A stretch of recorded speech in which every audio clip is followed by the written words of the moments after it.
Welcome back, everybody, to another episode of Explain This. I'm with the star of the show, Robin Riddle. Robin, what's going on today? Not much. How are you? I'm excited, as I always excited Always. for Explain This, because I'm learning right with you guys. And today's episode is a big topic. It is estrogen. It's something that we've all heard. We've heard people talk about. Today, Robin, I'm asking, can you please explain estrogen for us? I will. So I'm talking estrogen specifically related to women. Men have estrogen too. That's a whole different topic. I'm focusing just on you women today and what estrogen does for you, what it is, why we need it. So estrogen is a hormone that's produced primarily in the ovaries. It helps to maintain and produce the reproductive system. This is where female sex characteristics come from.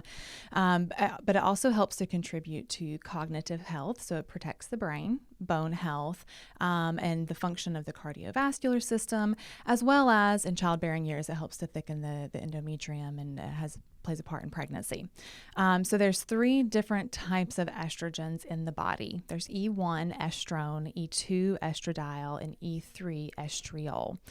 That's important to know as a provider. Patients don't need to know it quite as much, but as a provider, we know we never want to replace E1. We're not putting that one into the body purposely, but we're using E2 and E3. I'll get to that a little bit more when I talk about replacement options. So symptoms of low estrogen. Number one things that people come into me complaining of: hot flashes, night sweats, vaginal dryness, loss of collagen in the skin or elasticity of the skin. The skin just starts to look kind of that crepey look to it, like wrinkled up paper. It's where things are drying out. We're losing that collagen. Brain fog, just can't focus on things. You walk into a room and you're like, why am I in this room? I've already forgotten why I came in here. Stress will do that too. That's not all estrogen, but that is one of the things. Mood swings, irregular or no periods, and frequent UTIs is another one that tends to be more peri and post-menopausal. Increased risk of cardiovascular disease, and then osteopenia and osteoporosis are actually also things that come from low estrogen. Interesting. Estrogen is super important to a female. Super important. We need it. So average age of menopause, meaning 1 year without having a menstrual cycle, is 51 years old. So a lot of women start going through perimenopausal issues years before that. So in our 40s, our hormones start going crazy. We're losing things that are critical for protecting our body. Men are lucky. They don't do that quite so young. So men's testosterone levels tend to stay higher a lot longer. So their risks for dementia are a little bit lower than women's. Their risk for osteopenia, osteoporosis are a little bit lower. We start losing our hormones so young, and we still have long lives left to live. Yep. So you could be half your life without those critical hormones. That's where hormone replacement therapy comes into play. So there are ways to naturally help stabilize estrogen levels. I'm looking more natural when I'm talking to younger patients who we've just got a lot of irregularities. I don't really want to throw hormones on board yet because the body's still trying.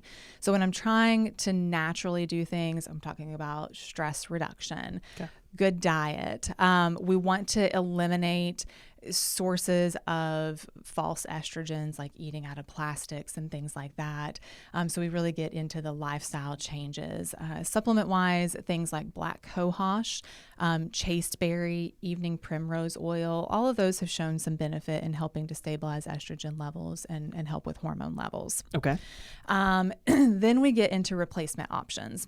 Now, a lot of people hear hormone replacement therapy or estrogen replacement therapy, and they immediately think breast cancer. It's a very common misconception that's out there. We are not triggering cancers with hormone replacement therapy, but we always have to be careful in making sure we're getting our yearly checks, because if there was an existing tumor there that was hormone based, we could make it grow faster. Yeah. So we are always encouraging your yearly mammograms, pap smears, all that kind of stuff. If there, again, was an estrogen-based tumor that did come up, we would just be adding fuel to the fire. So we are very careful in what we're doing. But the big studies that are out there that talked about estrogen causing breast cancer, number one, were very flawed studies. Number two, they were using synthetic replacement. So let's talk about synthetic for a minute and why you don't want it. Synthetic, the most common names that have been out there are Premarin and Prempro. Yep. Pretty much everybody's heard about those at some point. Those are created from pregnant horse urine. So pharmaceutical companies can't make money off of compounded medications. So they have to find a way to market it and to make it theirs. So to do that, they ended up taking the urine from pregnant horses and turning that into a hormone supplementation to give to women. A pregnant horse has 27 different types of estrogen. We have 3. We replace 2. So wow, big difference. Your body, when you're taking those synthetics, is like, whoa, what do I do with all of this? And so all those extra estrogens are just looking for something to do. And for some people, they never have an issue with it. And for other people, it becomes a really big issue. I never, ever, ever recommend synthetic estrogens. Or progesterones, for that matter, any type of synthetic hormones. So to know that we are getting the right thing, you're looking for estradiol, estriol. Those are your bioidentical. Anything else is not going to be. You know, I really appreciate, I just want to point this out, because the way you explained synthetic hormones is Premarin and Prempro. Mm-hmm. I haven't heard that explained it that way before. And, and I'm hoping that, helps a lot of you out there who have been nervous or have heard negative things around hormone replacement therapy. A lot of it goes back to that study you mentioned. It does. And when you look at it, it was a very flawed study for many, many reasons, but also it wasn't using bioidentical hormones. What we're doing with bioidenticals is literally replacing what your body naturally had. So different ways that we can get these hormones back into the body. One is through a compounded cream that's applied to the skin. Usually when we're doing a compound, we are using E2 and E3. It's called a bi-est cream. So we're replacing estradiol and estriol through this cream. Estradiol is your most potent estrogen, so we usually are using a little bit less of it, a little bit more of the estriol, but that's custom changed for every single patient. That's why we love compounds. We kind of just tweak things around until we find the perfect fit. Okay. So compounded cream that's applied to the skin every day is the one option. Something called a trit or a troche, which goes underneath the tongue or in between the lip and the gum. It dissolves and gets directly into the bloodstream through the mucous membranes. It's another way to get hormones in. Some people will use things like patches. I don't do the patches so much. I tend to like the creams better, but there are estradiol patches out there that some providers will prescribe.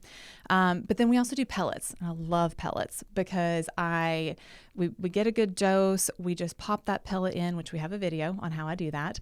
Mm-hmm. And then it's there and you don't have to think about it. You're 3 to 4 months with that nice, slow, steady, consistent release of your hormone without having to remember that daily consistency and that daily dosing.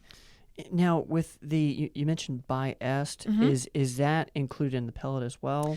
The pellets are estradiol only. Got it. And so they're dosed a little bit differently because we're only using estradiol for the pellets. Okay. Yeah. Well, one quick question, and again, this is probably an ignorant one.